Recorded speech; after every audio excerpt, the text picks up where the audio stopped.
Hi, today I'm going to share how I walk my clients through getting clear on something even as daunting as their purpose in life. This also works for just the next step, the next phase, the next thing you want to do in your life. Because I'm hoping that I can facilitate your belief that this is possible for you sooner rather than later. I myself struggled for 2 decades trying to get clear, and I want to shorten that time frame for anybody that I can.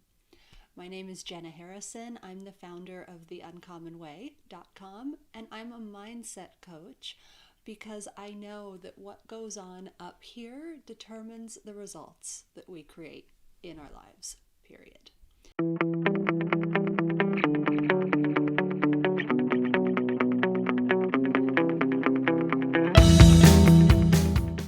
All right, so the first and most critical step is to start shifting our beliefs and our thinking and our energy away from this isn't working to we're figuring it out. We're figuring it out. We're getting closer. Because our brain finds evidence of whatever we tell it to look for. And so we want the brain to start creating evidence that things are becoming clearer, that things are falling into place.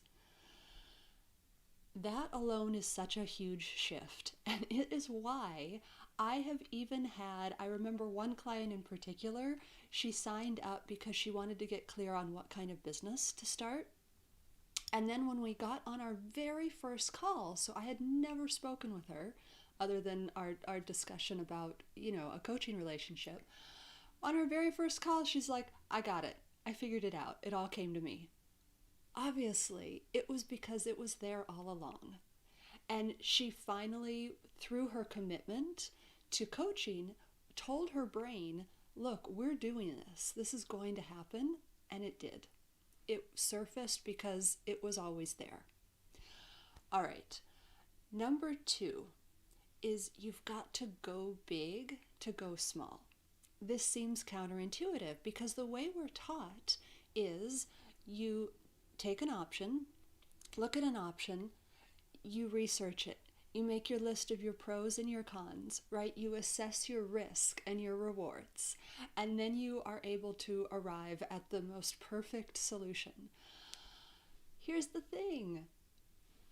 That's not how our heart leads us, right? And it's actually not the way that we interpret things in life, and it's certainly, especially if you're an abstract thinker, not going to help you get clear on something like this because there are too many unknown variables there.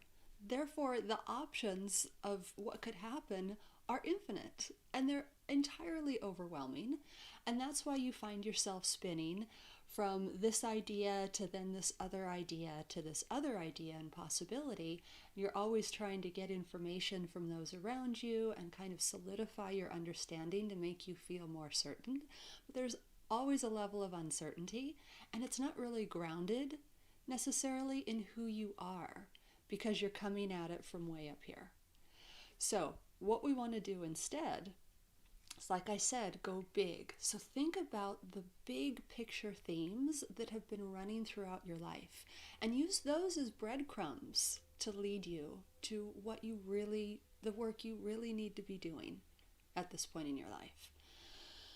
What I mean by this is that imagine you are wearing polarized glasses. All of a sudden you see everything more clearly. Well, what if we all have a different set of polarized glasses? So we all see the world in a slightly different way. And this comes about because of how we're wired, the experiences we've had, our own preferences, every single thing about us conditions us, molds us to perceive things differently than the person next to us. So for instance, you and I could live through the exact same events. I've seen this so often with people that grew up together in the same town, and yet one thing will completely stick to you in your memory, and I won't remember it at all.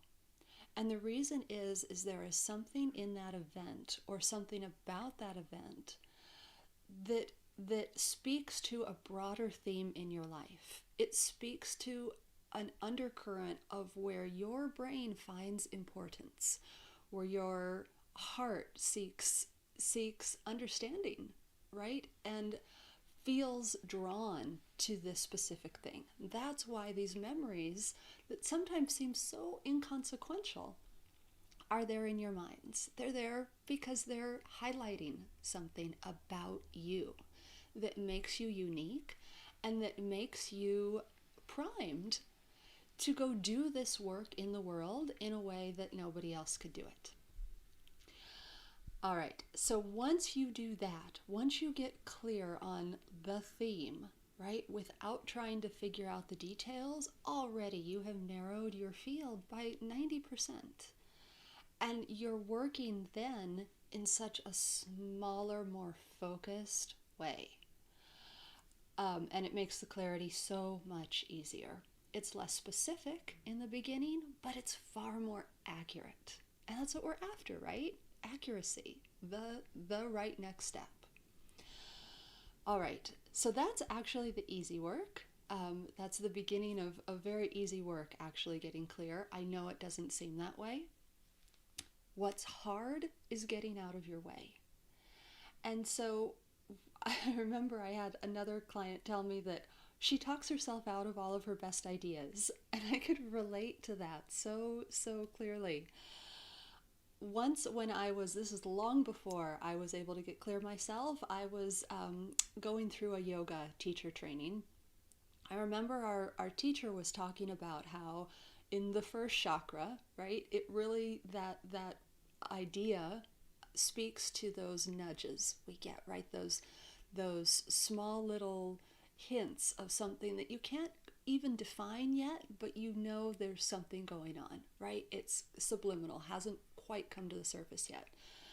She also mentioned like a spark to a flame, like that first little ember when you're trying to start a fire. You don't quite know what it's going to become yet, but it's there. It's that first spark. Later, as I was meditating, I had this image of this spark and me just taking a bucket of water and like throwing it right on the flame, right? Before it could even get going, before it could even manifest, I'm like, yeah, no, won't work. It's not going to happen. That's impossible or unrealistic, or here's a better idea. Here's something else. Let's put that flame out. Let's start thinking about this instead. So getting out of your way is definitely the hardest part. However, we can take charge of our brains. We can get them to work with us rather than against us. And I just want to offer that up to you today so that you can start believing that it's entirely possible. All right, if this has been interesting to you and you want to go further, I love clarity work. You can also sign up for my newsletter. I'm going to pop that link in the comments because I do have a training going on this subject of clarity this month, so I'll keep you informed about that date. All right, I wish you the very, very best on your clarity journey and finding the work that you are so primed and so ready to do.